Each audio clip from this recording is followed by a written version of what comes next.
Good afternoon, মৰমৰ ছাত্ৰ-ছাত্ৰীসকল। আজি 5 জুন বিশ্ব পৰিৱেশ দিৱস। সকলোকে এই দিৱস উপলক্ষে মই শুভেচ্ছা যাচিছোঁ। আহা আমি সকলোৱে এই পৃথিৱীখন, এই আমাৰ পৰিৱেশ ৰক্ষা কৰোঁ, কাৰণ আমাৰ এই পৃথিৱী থাকিলেহে বা পৰিৱেশ থাকিলেহে আমি জীয়াই থাকিম। এতিয়া আমি আহোঁ আজিৰ শ্ৰেণীলৈ। মৰমৰ ছাত্ৰ-ছাত্ৰীসকল, যোৱা শ্ৰেণীত আমি সপ্তম শ্ৰেণীৰ চতুৰ্থ অধ্যায় সৰল সমীকৰণ বিষয়ে আলোচনা কৰিছিলোঁ। যোৱা ক্লাছত আমি যিখিনি কৰিছোঁ তাৰ পৰৱৰ্তী অংশ আজি আমি আলোচনা কৰিম। আশা ৰাখিছোঁ তোমালোক সকলোৱে মনোযোগ দিবা আৰু যিখিনি দৰকাৰী কথা সেইখিনি লিখি ৰাখিবা।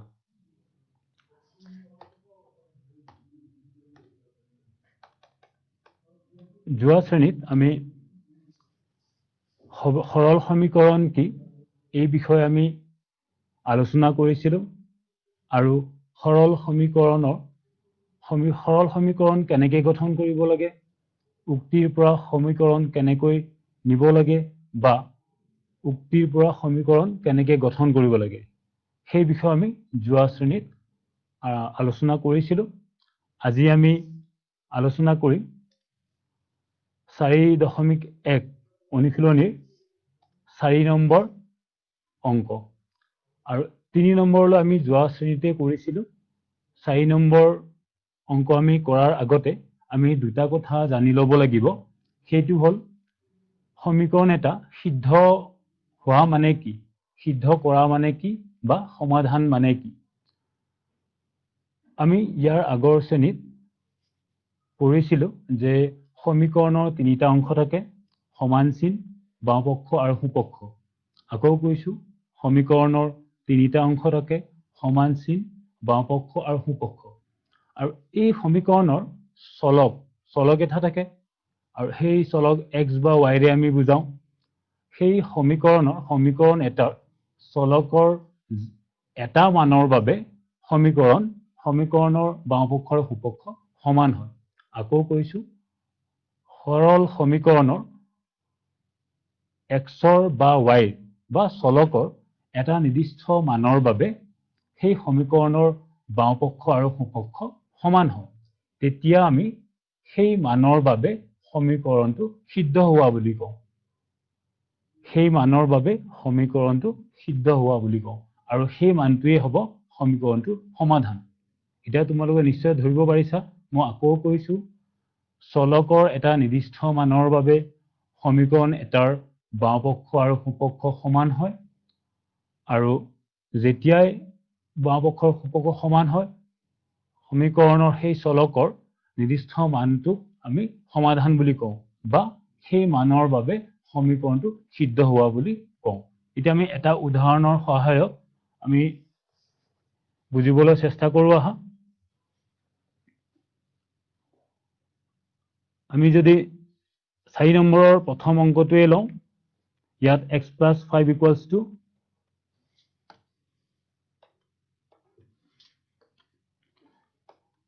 ইয়াত x + 5 = 0 আছে আৰু ভিতৰত x ৰ মান -5 বুলি দিয়া আছে আৰু প্ৰশ্নটো আছে বন্ধনীৰ ভিতৰত থকা মানটোত সমীকৰণটো সিদ্ধ হয়নে কোৱা। তাৰমানে সমীকৰণ দিয়া আছে আৰু লগতে চলকৰ মান x ৰ মান দিয়া আছে -5 বুলি, আৰু সেই -5এ সমীকৰণটো সিদ্ধ কৰে নে নাই সেইটো আমি এতিয়া চাব লাগে।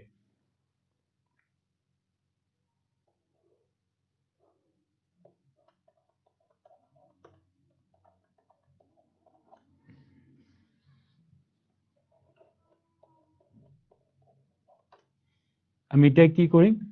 সেই চলকৰ মান আমি বহুৱাই দিম। বহুৱাৰ পিছত সৰল কৰিম আৰু তাৰপিছত চাম যে বাওঁপক্ষ সোঁপক্ষৰ লগত সমান হয় নে নহয়।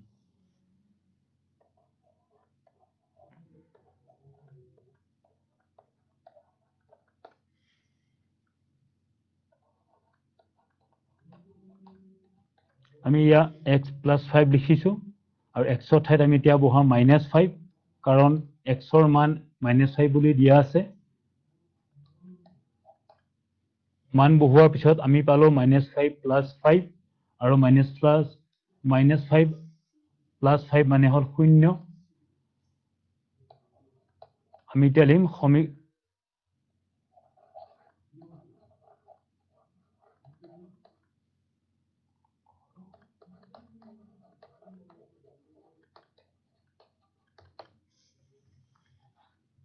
এটাকে আমি লিখিম x =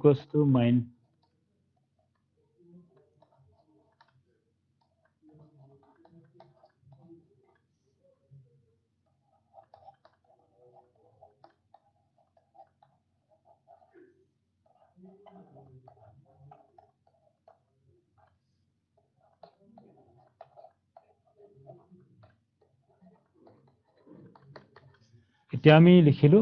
x = -5 বাবে উক্ত সমীকৰণ সিদ্ধ হয় কাৰণ আমি 0 পালো আৰু ইয়াতেও 0 আছে সোঁফালে চোৱা 0 আছে গতিকে আমি বাওঁফালে x ৰ মান -5 বহুৱাৰ পিছত আমি বাওঁফালে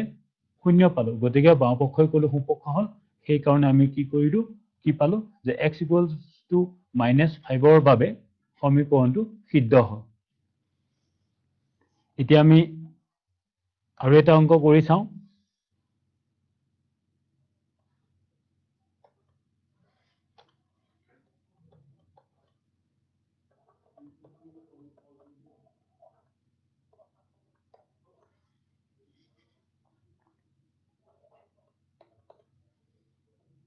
ইয়াত দিয়া আছে 2x - 8 = 7 আমি এতিয়া আৰু মান দিয়া আছে x ৰ মান দিয়া আছে 4 এতিয়া আমি x ৰ ঠাইত 4 বহুৱাই চাওঁ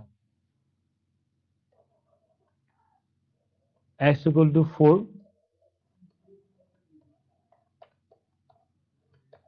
বহুৱালে 2x - 8 = 2 * 4 - 8 8 - 8 = 0 এতিয়া আমি পালো এবাৰ 0 কিন্তু ইয়াতে আছে 7 সোঁফালে আছে 7 আমি সৰল কৰি বাওঁফালে পালো 0 গতিকে কি নহল সিদ্ধ নহল এটাকে আমি লিখিব পাৰো x = -4 বাবে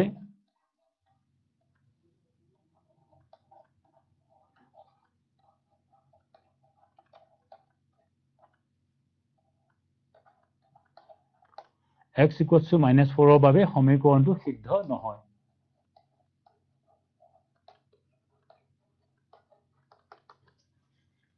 আমি পালো x = -4 বাবে সমীকৰণটো সিদ্ধ নহয় কাৰণ আমি পালো 0 আৰু সোঁফালে দিয়া আছে 7 গতিকে সমীকৰণটো সিদ্ধ নহয় এতিয়া তোমালোকে নিশ্চয় ধৰিব পাৰিছা যে সমীকৰণ এটা চলকৰ এটা নিৰ্দিষ্ট মানৰ বাবে সিদ্ধ হয় নে নহয় তোমালোকে নিশ্চয় ধৰিব পাৰিছা এতিয়া বাকি তোমালোকে 4 নম্বৰ 6 নম্বৰ আৰু 10 নম্বৰ তাৰে ভিতৰত মই এটা কৰি দিছো বাকিখিনি তোমালোকে নিজে ঘৰত চেষ্টা কৰিবা আমি 10 নম্বৰ কৰি চাওঁ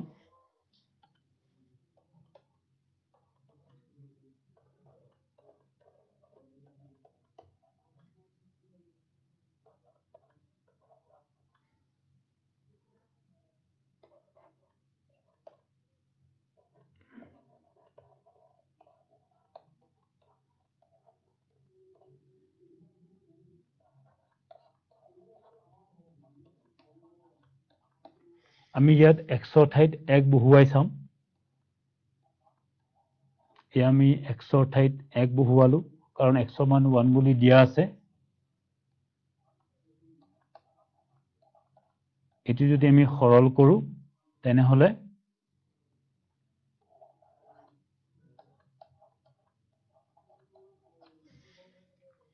আমি লসাগু ললো ইয়াতে আমি 1 বুলি লব পাৰো তলত গতিকে 8 আৰু 1 ৰ লসাগু 8 আৰু ওপৰত 1 আৰু 1 ৰে 8ক 8 বাৰ যায় গতিকে 8 4 গুণ 32 আমি পালো 33/8 কিন্তু ইয়াত দিয়া আছে সোঁফালে 9 গতিকে কি পালো আমি সিদ্ধ নহয় এটাকে x equals to 1 ৰ বাবে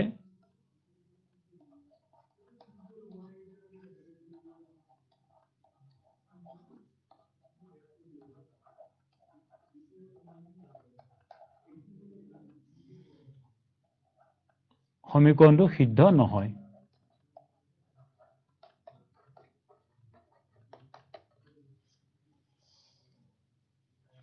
আমি x ৰ ঠাইত 1 বহুৱালো 1 বহুৱাওতে আমি পালো 1/8 plus 4 আৰু সৰল কৰাৰ পিছত আমি পালো 33/8 গতিকে আমি পাব লাগিছিল 9 কাৰণ সোঁফালে 9 আছে যেহেতু আমি 9 নাপালো সেই কাৰণে x equals to 1 ৰ বাবে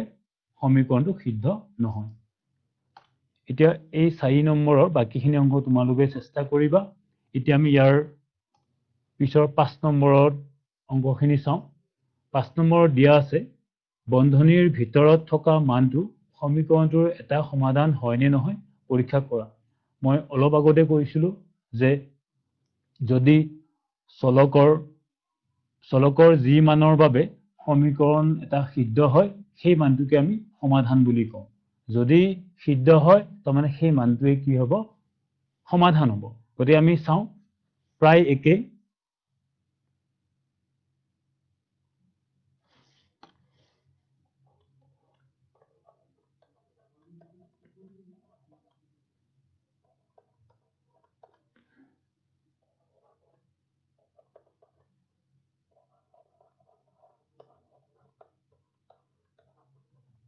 x equals to 1 বহুৱালে আমি বাওঁফালে বহুৱাম এই x ৰ ঠাইত আমি এবাৰ 1 বহুৱাম 1 বহুৱাৰ পিছত আমি পালো 4 plus 3 4 গুণ 4 plus 3 equals to 7 সমীকৰণটো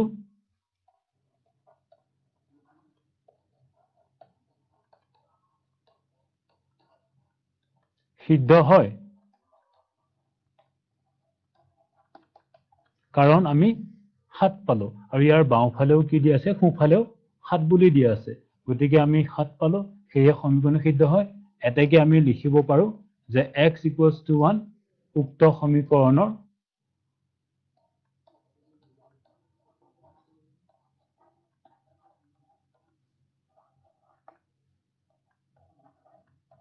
এটা সমাধান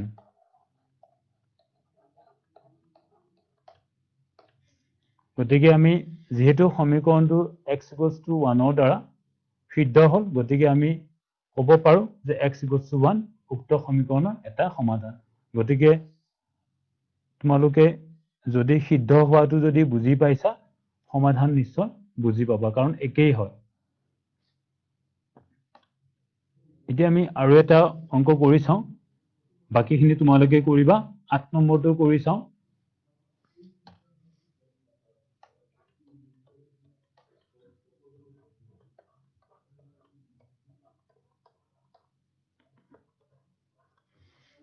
ইয়াতে দিয়া আছে y/3 plus 5 equals to 8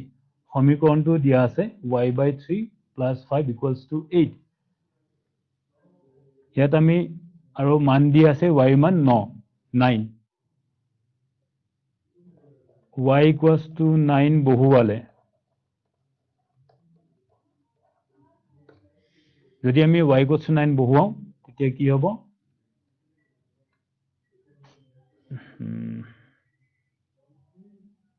y by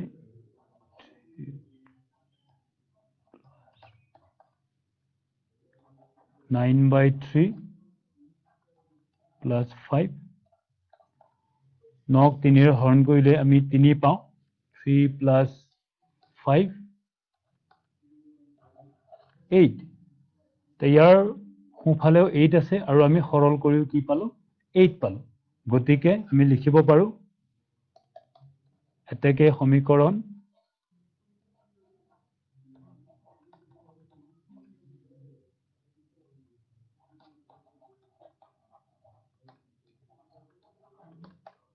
এটাকে সমীকৰণ সিদ্ধ হয় তাৰমানে y equals to 9 ৰ বাবে সমীকৰণ সিদ্ধ হয় অৰ্থাৎ আমি ক'ব পাৰো এটাকে y equals to 9 উক্ত সমীকৰণৰ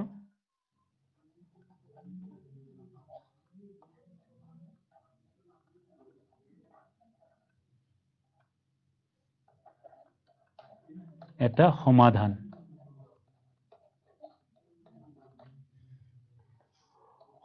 হয়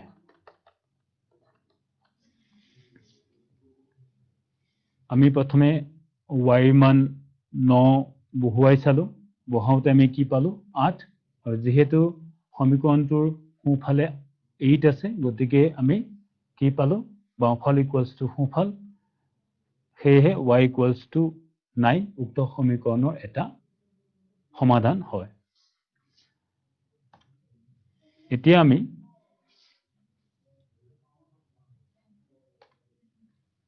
আমি 6 নম্বৰ অংক কৰিবলৈ চেষ্টা কৰো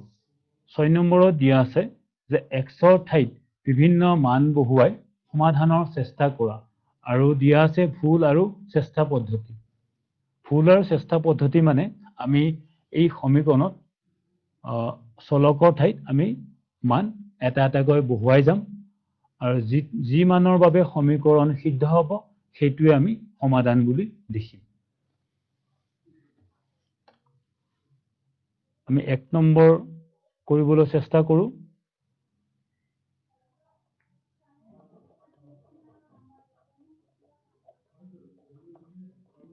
প্ৰথম সমীকৰণ দিয়া আছে 2x + 5 = 1 এতিয়া আমি এটা এটাকৈ মান বহুৱাই যাম চলকৰ এটা এটাকৈ মান বহুৱাই যাম ইয়াত চলক হল x x ৰ ঠাইত আমি 1 ৰ পৰা আৰম্ভ কৰিম 1 2 3 তেনেকৈ আমি মান বহুৱাই যাম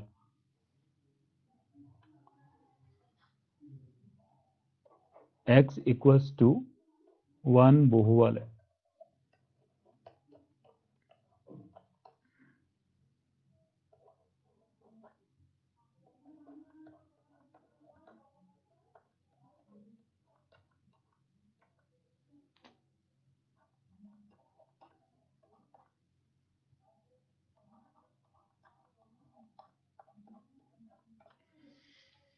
আমি x ৰ ঠাইত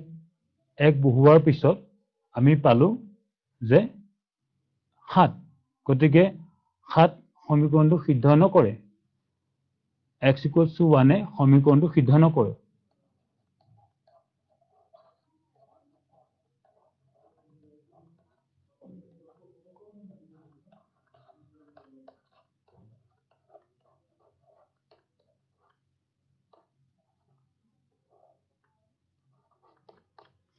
সমীকৰণটো সিদ্ধ নহয় এবাৰ আমি 2 বহাই চাম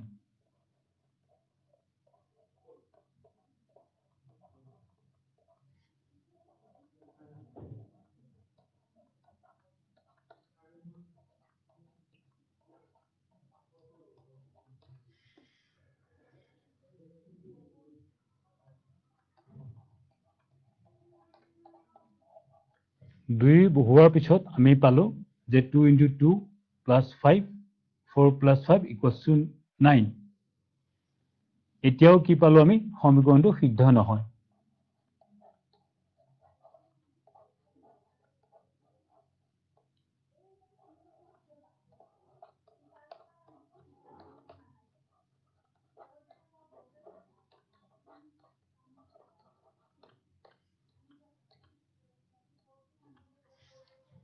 এবাৰ আমি চাওঁ x ৰ ঠাইত 3 বহাই 3 বহুৱালে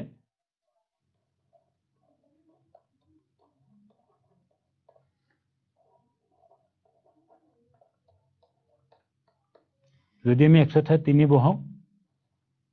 2 × 3 + 5 x ৰ ঠাইত আমি 3 বহালো 6 + 5 = 11 এইবাৰ আমি কি পালো সোঁপক্ষৰ লগত সমান বুলি পালো কাৰণ সোঁপক্ষত 11 আছে আৰু আমি ইয়াত সৰল কৰি 11 পালো সমীকৰণটো এইবাৰ আমি লিখিম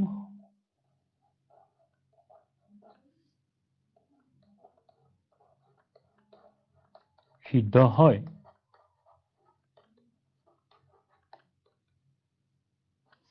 এতেকে আমি ক'ব পাৰো যে x = 3 এই সমীকৰণৰ এটা সমাধান যেহেতু সমীকৰণটো x = 3 ৰ বাবে সিদ্ধ হ'ল সেই কাৰণে আমি এতিয়া ক'ব পাৰো যে x = 3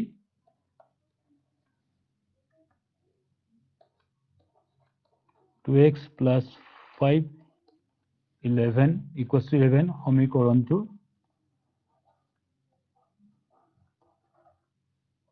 সমীকৰণৰ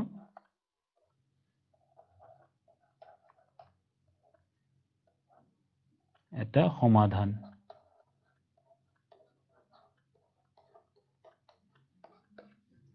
এইটো হ'ল ভুল আৰু চেষ্টা পদ্ধতিৰ দ্বাৰা সমাধান নিৰ্ণয় তোমালোকে নিশ্চয় ধৰিব পাৰিছা ভুল আৰু চেষ্টা পদ্ধতিত আমি চলকৰ মান নিজে ল'ব লাগে এটা এটাকৈ আমি মান বহুৱাই যাম আৰম্ভণি কৰিম আমি 1 ৰ পৰা আমি আৰম্ভণি কৰি যাম 1 2 3 আৰু যি মানৰ বাবে সমীকৰণ সিদ্ধ হয় সেই মানটোৱে হ'ব সমাধান গতিকে আমি ইয়াত পালো x = 3 ৰ বাবে x = 3 ৰ বাবে সমীকৰণটো সিদ্ধ হয় সেই কাৰণে আমি লিখিলো যে x = 3 সমীকৰণটোৰ এটা সমাধান এটা বাকি দুটা তোমালোকে ঘৰত চেষ্টা কৰিবা আৰু আশা কৰো তোমালোকে এইখিনি কৰিব পাৰিবা ইয়াৰ পিছত আমি 4.2 অনুশীলনী আৰম্ভ কৰিম 4.2 অনুশীলনী আৰম্ভ কৰাৰ আগতে আমি কিছু কথা জানি ল'ব লাগিব যেনে সমতা মানে কি আৰু ইয়াৰ সিদ্ধান্তসমূহ প্ৰথমে সমতা মানে কি জানো হা সমতা মানে হ'ল যদি সমান চিনৰ বাওঁফাল আৰু সোঁফাল সমান হয় তেতিয়া আমি সমতা বুলি কওঁ যদি সমান চিনৰ দুয়োফালে থকা পক্ষ সমান হয় তেতিয়া আমি তাক সমতা বুলি কওঁ আৰু এই সমতাৰ কিছুমান সিদ্ধান্ত আছে আমি এই সিদ্ধান্তসমূহ ভালকে জানি ল'ব লাগিব আৰু এই সিদ্ধান্তসমূহ প্ৰয়োগ কৰি আমি সমীকৰণ সমাধান কৰিম এতিয়া সমতাৰ প্ৰথম সিদ্ধান্ত মতে যে এটা সমতাৰ দুই পক্ষৰ লগত যদি একে সংখ্যা যোগ কৰো তেন্তে সমতাৰ কোনো পৰিৱৰ্তন নহয় ই একে থাকে ইয়াৰ অৰ্থ এটা মই সমতা ধৰি লৈছো x = y এটা সমতা মই ধৰি লৈছো x = y এই সমতাৰ লগত ইয়াৰ লগত যদি মই বাওঁপক্ষৰ সোঁপক্ষৰ লগত যদি একে সংখ্যা যোগ দিওঁ বা একে ৰাশি যোগ দিওঁ তেনেহলে এই সমতাৰ কোনো পৰিৱৰ্তন নহয় যদি মই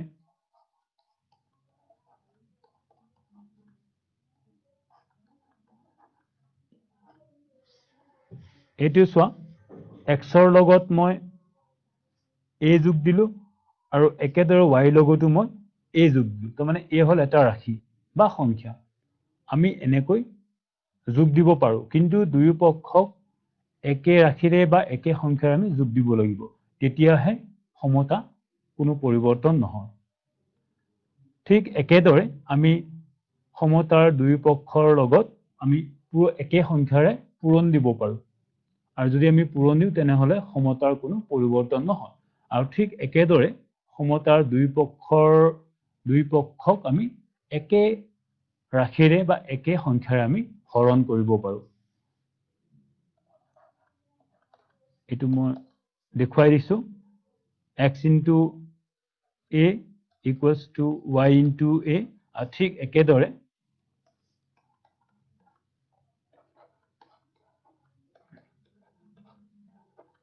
এয়া তোমালোকে দেখিবলৈ পাইছা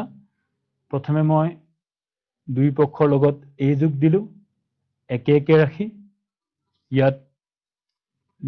দুই নম্বৰত মই দুই পক্ষৰ লগত একে একে ৰাশিৰে পূৰণ দিলো আৰু 3 নম্বৰত একে একে ৰাশিৰে হৰণ দিলো গতিকে এনেকুৱা যদি আমি কৰো তেনেহলে সমতাৰ কোনো পৰিৱৰ্তন নহয় তাৰ মানে সমতা এটাত আমি কি কৰিব পাৰো দুয়োফালে একে ৰাশিৰে যোগ দিব পাৰো দুয়োফালে একে ৰাশি বা সংখ্যাৰে পূৰণ দিব পাৰো আৰু ঠিক একেদৰে আমি হৰণ কৰিব পাৰো এতিয়া এই সমতাৰ সিদ্ধান্তসমূহ প্ৰয়োগ কৰি আমি এতিয়া সমাধান কৰিম সমীকৰণ এটা সমাধান কৰিবলৈ চেষ্টা কৰিম এতিয়া আমি আৰম্ভ কৰো 4.2 অনুশীলনী আৰু তাৰে 1 নম্বৰত দিয়া আছে যে চলকটো পৃথক কৰোতে ব্যৱহাৰ কৰা প্ৰথম স্তৰটো লিখা আৰু সমীকৰণটো সমাধান কৰা। আমি এই সমীকৰণ সমাধান কৰোতে আমি এটা কথা লক্ষ্য কৰিম যে সদায় আমি চলক যেহেতু আমি চলকৰ মান ওলাবলৈ গৈ আছো বা সমাধান ওলাবলৈ গৈ আছো আমি চলক বাওঁফালে অকলশৰীয়াকৈ ৰাখিবলৈ চেষ্টা কৰিম। যদি চলকৰ লগত আন কিবা ৰাশি সংখ্যা যদি যোগ হৈ থাকে বা বিয়োগ হৈ থাকে আমি সেই সংখ্যাটো বা ৰাশি আমি নাইকিয়া কৰিবলৈ চেষ্টা কৰিম। এটা উদাহৰণ লওঁ।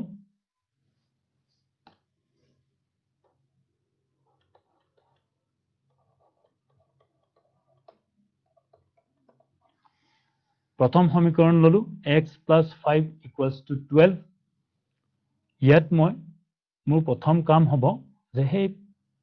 চলকৰ লগত এটা সংখ্যা যোগ হৈ আছে 5 এই 5 সংখ্যাটোক নাইকিয়া কৰা। আমি এতিয়া এই 5 সংখ্যা কেনেকৈ নাইকিয়া কৰিম? এই 5ক আমি নাইকিয়া কৰিম 5ৰ এই বাওঁপক্ষৰ পৰা আমি কি কৰিম 5 বিয়োগ দিম বা -5 যোগ দিম।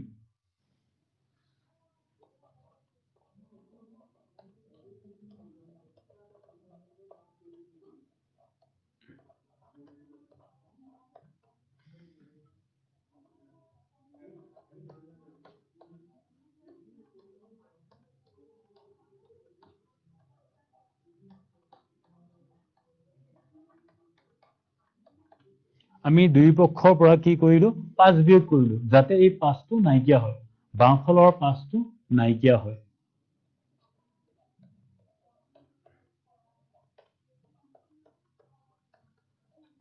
আৰু আমি সমতাৰ সিদ্ধান্ত অনুসৰি আমি এনেকুৱা আমি দুইফালে বিয়োগ বা যোগ আমি দিব পাৰো বা কৰিব পাৰো। তাৰপিছত আমি পালো এতে 5 নাইকিয়া হ'ব 5 plus 0 equals to 7 x equals to 7 আৰু এইটোৱে হ'ল x equals to 7 এই 7 হ'ল সমীকৰণটোৰ সমাধান।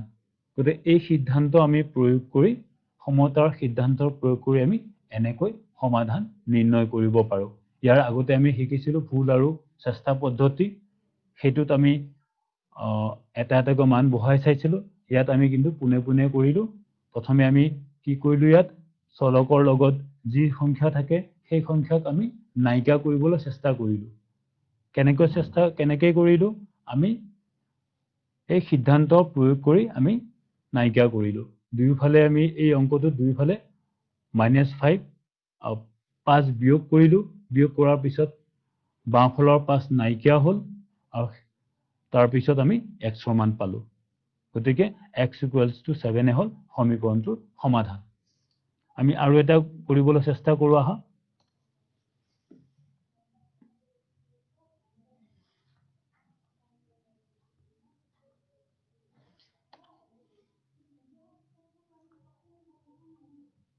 আমি এতিয়া 7 নম্বৰ কৰিবলৈ চেষ্টা কৰো।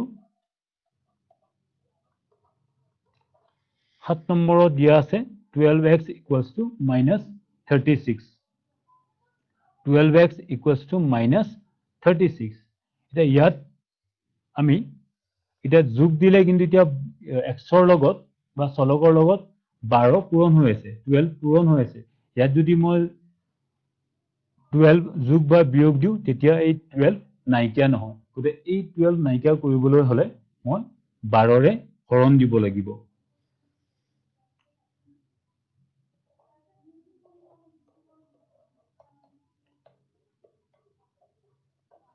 দুই পক্ষক 12ৰে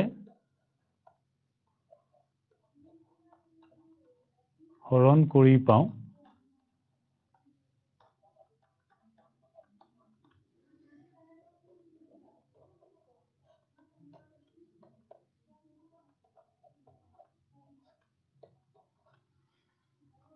আমি এইটো হৰণ দিলো সমতাৰ সিদ্ধান্ত অনুসৰি। 12ক আমি যদি হৰণ দিওঁ তেনেহলে 12 নাইকিয়া হ'ব। আমি 12ক এনেকৈ কাটিব পাৰো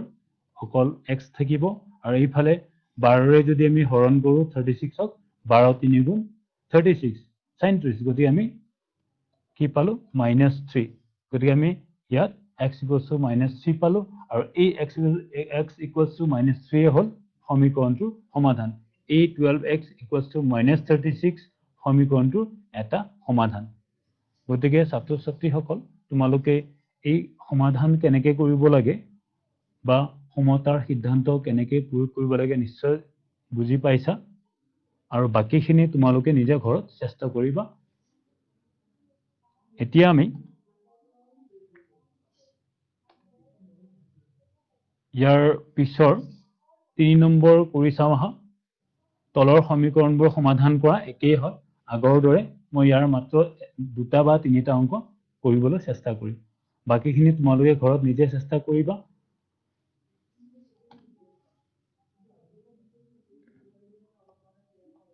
আমি 2 নম্বৰ লওঁ 4x + 7 = 15 এনেকুৱা ধৰণৰ সমাধান আমি কৰা নাই ইয়াত প্ৰথমে আমি কি কৰিম চলকৰ লগত 4 পূৰণ হৈ আছে আৰু লগতে 7 যোগ হৈ আছে তো প্ৰথমে আমি এই 7ক নাইকিয়া কৰিম এই 7 সংখ্যাটোক আমি নাইকিয়া কৰিম আৰু যেহেতু যোগ হৈ আছে গতিকে মই দুই পক্ষৰ পৰা 7 বিয়োগ কৰিব লাগিব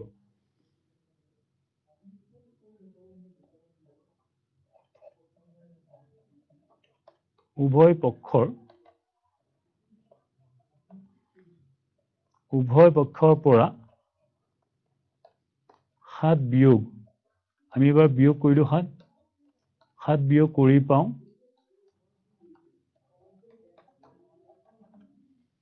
যদি উভয় পক্ষৰ পৰা যদি আমি 7 বিয়োগ কৰো তেনেহলে আমি লিখিব লাগিব 4x + 7 - 7 আৰু ইফালেও কি হ'ব 15 - 7 গতিকে আমি পালো এইফালে আমি 7 - 7 0 হ'ব আৰু 4x + 0 আকৌ 4x হ'ব গতিকে মই অকল 4x লিখিলো আৰু ইফালে হ'ব 8 তোমালোকে ধৰিব পাৰিছা 15 - 7 = 8 এইবাৰ আমি কি কৰিব লাগিব আকৌ চলকৰ লগত 4 এটা আছে পূৰণ হৈ আছে আৰু যেতিয়া পূৰণ হৈ থাকে চলকৰ লগত তেতিয়া আমি নাইকিয়া কৰিবলৈ হৰণ কৰিব লাগিব সেই একে সংখ্যাৰে আমি হৰণ কৰিব লাগিব গতিকে এতিয়া আমি কি কৰিব লাগিব 4ৰে হৰণ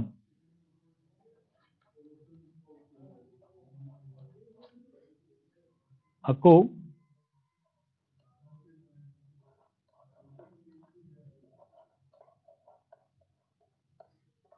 4ৰে হৰণ কৰি পাওঁ 4ৰে যদি হৰণ কৰো তেনেহলে কি হ'ব 4x / 4 = 8/4 ইফালে 4 4 আমি কাটিব পাৰো বা হৰণ কৰিলে 1 হয় গতিকে ইফালে হ'ব x বাওঁফালে হ'ব x আৰু সোঁফালে হ'ব 4 × 2 = 8 2 গতিকে আমি কি পালো x ৰ মান 2 পালো অৰ্থাৎ x = 2 এই সমীকৰণটোৰ এটা সমাধান এতিয়া তোমালোকে বাকিখিনি চেষ্টা কৰিবা মই শেষৰটো কৰিবলৈ চেষ্টা কৰোঁ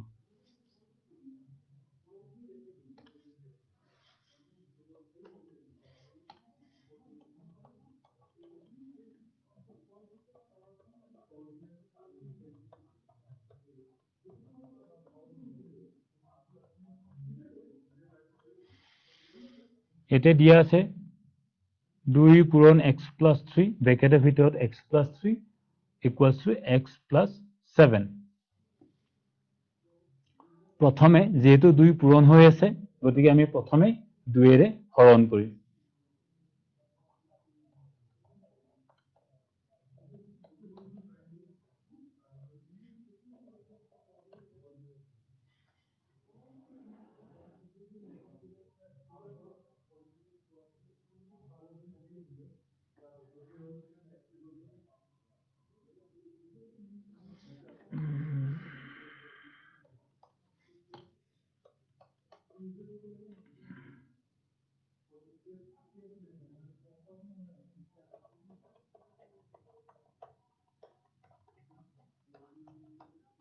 আমি প্ৰথমে এইটো পূৰণ কৰিম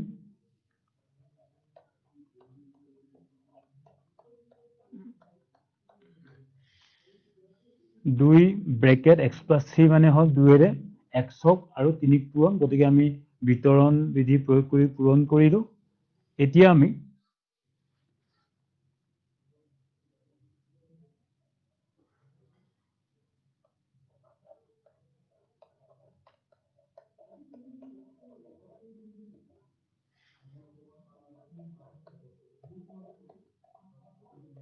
প্ৰথমে আমি এই যেটো চলক আছে চলক আমি সোঁফালৰ পৰা নাইকিয়া কৰিম দুই পক্ষৰ পৰা আমি চলক নাইকিয়া কৰিবলৈ আমি প্ৰথমে কি কৰিব লাগিব x দুই পক্ষৰ পৰা বিয়োগ দিব লাগিব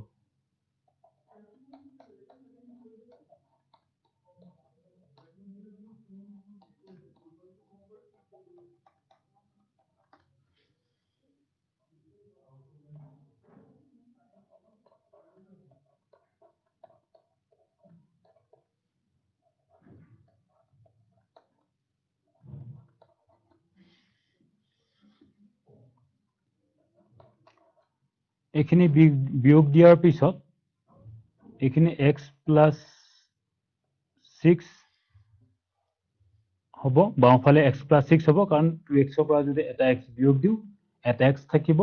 আৰু সেইফালে এই x আৰু এই x শূন্য হ'ব plus x আৰু minus x মিলি বা x ৰ পৰা x যদি বিয়োগ কৰো তেনেহলে শূন্য হ'ব আৰু শূন্যৰ লগত যদি 7 যোগ দিও আকৌ 7 হ'ব এইবাৰ আমি কি কৰিব লাগিব আকৌ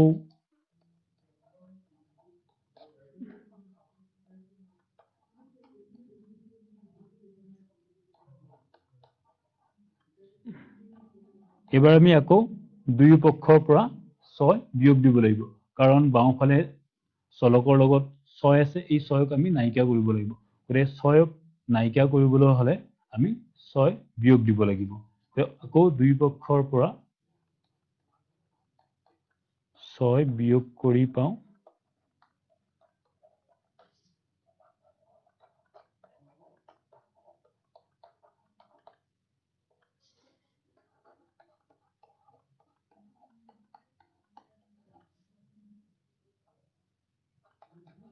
গতিকে আমি বাওঁফালে পালো অকল x আৰু সোঁফালে 1 গতিকে x = 1 হল এই সমীকৰণটোৰ এটা সমাধান ছাত্ৰ ছাত্ৰীসকল তোমালোকে এই অংকটো নিশ্চয় বুজি পাইছা এতিয়া আমি ইয়াৰ পিছৰ অংশলৈ আহো এখিনি তোমালোকে বাকি যিখিনি আছে সেইখিনি তোমালোকে ঘৰত নিজে চেষ্টা কৰিবা এতিয়া আমি পক্ষান্তৰ কৰি সমীকৰণ সমাধান কৰিম আৰু এটা আমি নিয়ম পালো যে পক্ষান্তৰ কৰি সমীকৰণ সমাধান এতিয়া ইয়াক আমি কেনেকৈ কৰিম এটা উদাহৰণ লওঁ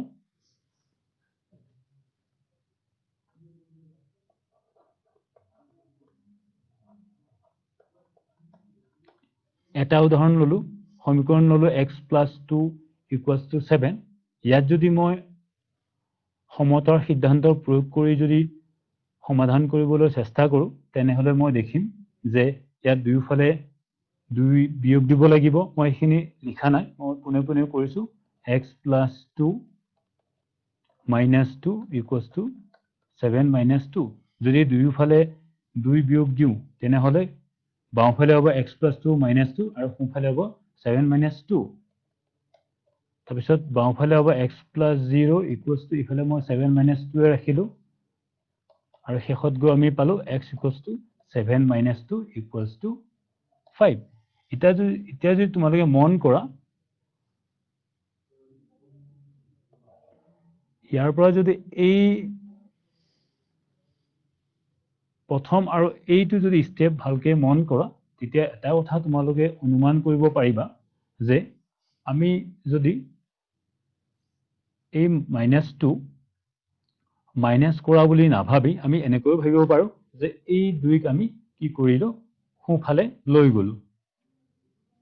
তাৰমানে পক্ষান্তৰ কৰিলো আমি সোঁফালে লৈ গলো আৰু ভালকে যদি মন কৰা ইয়াতে +2 আছিল আৰু সেইফালে যদি লৈ যাও তেনেহলে কি হৈছে মাইনাস হৈছে তেনেহলে আমি এটা কথা ভাবিব পাৰো যে যদি আমি পক্ষান্তৰ কৰো তাৰমানে পক্ষান্তৰ মানে বাওঁফালৰ পৰা সোঁফাললৈ নিয়া বা সোঁফালৰ পৰা বাওঁফাললৈ লৈ আহা যদি এটা ৰাশিক আমি বাওঁফালৰ পৰা যদি সোঁফালে লৈ যাওঁ বা সোঁফালৰ পৰা বাওঁফাললৈ লৈ আহোঁ তেতিয়া কি হয় যদি প্লাছ থাকে যদি যোগ থাকে সংখ্যাটো তেনেহলে বিয়োগলৈ পৰিৱৰ্তন হয় আৰু যদি বিয়োগ থাকে তেনেহলে যোগলৈ পৰিৱৰ্তন হয় তেনে চিহ্নৰ পৰিৱৰ্তন কৰিহে আমি পক্ষান্তৰ কৰিব পাৰোঁ ঠিক একেদৰে যদি হৰণ হয় যদি পূৰণ হৈ থাকে মই আৰু এটা উদাহৰণ লৈছো এয়া যদি এটো পূৰণ হয় তেনেহলে আমি কি কৰো হৰণ দিওঁ 2 ৰে হৰণ দিওঁ তাৰ পিছত আমি ইয়াতে x = 4/2 = 2 লিখো গতে ইয়াৰ পৰা যদি মই এইটো চাওঁ এই স্টেপটো চাওঁ তেতিয়া মই এটা কথা অনুমান কৰিব পাৰো যে যদি পূৰণৰ পৰা যদি মই পক্ষান্তৰ কৰো পূৰণ যদি হৈ থাকে আৰু সেই সংখ্যাটো যদি মই এফালে লৈ যাওঁ তেনেহলে কি হ'ব হৰণ হ'ব পূৰণ হৈ থাকিলে হৰণ হয় পক্ষান্তৰ কৰিলে গতিকে আমি এনেকৈ পুনে পুনে সমাধান কৰিবলৈ চেষ্টা কৰিম এতিয়া আমি অনুশীলনী 4.3 আৰম্ভ কৰো ইয়াত আকৌ প্ৰথমে আমি সমীকৰণ গঠন কৰিব লাগিব আৰু তাৰ পিছতহে আমি সমাধান কৰিব লাগিব আৰু সমীকৰণ এটা কেনেকৈ গঠন কৰিব লাগে আমি ইতিমধ্যে ইয়াৰ আগৰ ক্লাছত আগৰ শ্ৰেণীত আমি শিকিছিলো যে উক্তিৰ পৰা সমীকৰণ কেনেকৈ নিব লাগে বা সমীকৰণৰ পৰা উক্তিলৈ কেনেকৈ নিব লাগে ইয়াত উক্তি দিয়া আছে প্ৰথমে আমি সেই উক্তি পঢ়ি আমি সমীকৰণ গঠন কৰিবলৈ চেষ্টা কৰিম আৰু তাৰ পিছত আমি সমাধান কৰিম পক্ষান্তৰৰ সহায়ত পক্ষান্তৰ কৰি আমি সমাধান কৰিম প্ৰথম অংকটো দিয়া আছে যে এটা সংখ্যাৰ 5 গুণৰ পৰা 7 বিয়োগ কৰিলে বিয়োগফল 8 হয় এটা সংখ্যাৰ 5 গুণৰ পৰা 7 বিয়োগ কৰিলে বিয়োগফল 8 হয় ভালকৈ শুনিবা গতিকে আমি ইয়াত কি কৰিম এটা সংখ্যাটো ধৰি ল'ব লাগিব আমি যেতিয়া উক্তিৰ পৰা সমীকৰণ গঠন কৰিছিলো তেতিয়া আমি সংখ্যা এটা ধৰি লৈছিলো ইয়াত আমি কি কৰিম এতিয়া সংখ্যা এটা ধৰি লম ধৰা হ'ল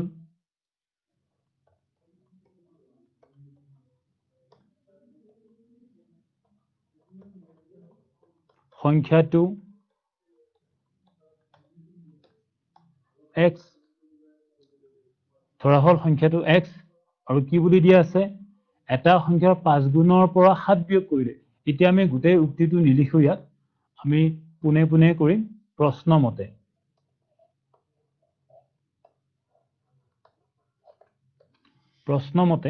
এতে কি দিয়া আছে এই x ৰ 5 গুণৰ পৰা 7 বিয়োগ আৰু আমি ইয়াৰ আগৰ পাছতে কৰিছিলো যে x ৰ 5 গুণ মানে 5 ৰে পূৰণ x ক 5 ৰে পূৰণ গতিকে 5 গুণ মানে হ'ল x ৰ লগত 5 পূৰণ কৰিলে আকৌ আমি জানো যে 5x হয় আৰু এই 5 গুণৰ পৰা কি কৰিব দিছে 7 বিয়োগ কৰিব দিছে গতিকে 7 বিয়োগ কৰিলে হ'ব এয়া 5x - 7 আমি প্ৰথমে এটা সংখ্যা ধৰিলো x আৰু সেই সংখ্যাৰ 5 গুণ লৈ 7 বিয়োগ কৰিলো আৰু এই গোটেই ফলাফলটো কি হ'ব বুলি দিয়া আছে ইয়াতে 8 এটা সংখ্যাৰ 5 গুণৰ পৰা 7 বিয়োগ কৰিলে বিয়োগফল 8 হ'ব যেহেতু ফলাফল 8 বুলি দিয়া আছে গতিকে আমি লিখিব পাৰো = 8 এতিয়া আমি কি কৰিম এতিয়া আমি সমাধান কৰিম এই সংখ্যাটো উলিয়াবলৈ বা এই চলকৰ মান উলিয়াবলৈ আমি চেষ্টা কৰিম অলপ আগতে আমি কৰিছিলো ইয়াৰ আগৰ অংশত যে পক্ষান্তৰৰ সহায়ত আমি কেনেকৈ সমীকৰণ এটা সমাধান কৰিব পাৰো প্ৰথমে আমি কি কৰিম এই 7ক নাইকিয়া কৰিম 7ক নাইকিয়া কৰিবলৈ আমি কি কৰিব লাগিব আমি পক্ষান্তৰ কৰিম তাৰমানে বাওঁফালৰ পৰা সোঁফাললৈ লৈ যাম আৰু বাওঁফালৰ পৰা সোঁফাললৈ লৈ গলে আমি অলপ আগতে শিকিছিলো যে যদি প্লাছ থাকে তেনেহলে ই মাইনাছলৈ পৰিৱৰ্তন হ'ব আৰু যদি মাইনাছ থাকে তেনেহলে ই প্লাছলৈ পৰিৱৰ্তন হ'ব গতিকে মই কি কৰিম ইয়াতে এই 7ক সেইফালে লৈ যাম তাৰমানে সোঁফাললৈ লৈ যাম সোঁফাললৈ লৈ গলে 7 + 8 + 7 হ'ব কাৰণ ইয়াত 7 মাইনাছ আছিলে বাওঁফালে সোঁফালে লৈ যোৱাৰ লগে লগে ই প্লাছলৈ পৰিৱৰ্তন হ'ব গতিকে আমি কি পালো ইয়াৰ পিছত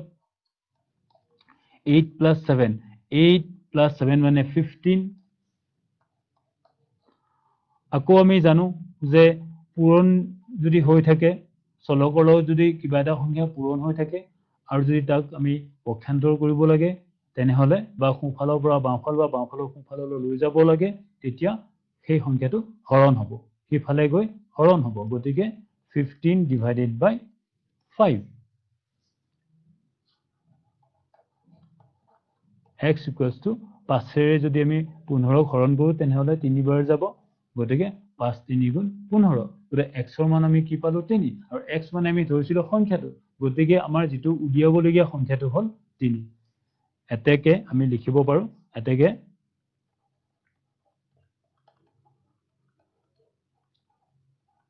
সংখ্যাটো হ'ব 3 তোমালোকে নিশ্চয় ধৰিব পাৰিছা আমি প্ৰথমে সংখ্যাটো ধৰি ললো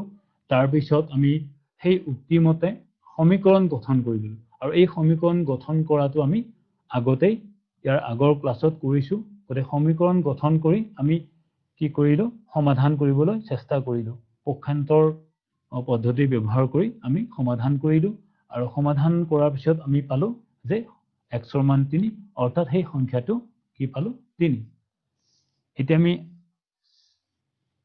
আৰু এটা কৰিবলৈ চেষ্টা কৰো 2 নম্বৰত আছে এটা সংখ্যাৰ 1/3 5তকৈ 2 বেছি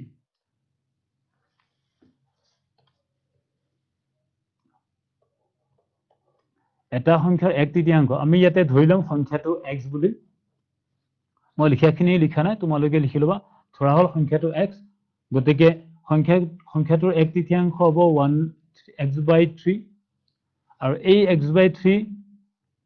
কাৰ লগত সমান হ'ব বুলি কৈছে সমান নহয় ইয়াতে কোৱা আছে যে 5তকৈ 2 বেছি তাৰ মানে এই x/3 1/3 পৰা যদি আমি 5 বিয়োগ কৰো তেনেহলে ই 2 ওলাব আমি আগতে এনেকুৱা ধৰণৰ সমীকৰণ গঠন কৰিছিলো গতিকে x/3 -5 = 2 এইটো হল সমীকৰণ এই উক্তিৰ এইটো হল সমীকৰণ গতিকে ইয়াক যদি আমি সমাধান কৰো তেনেহলে আমি কি হ'ব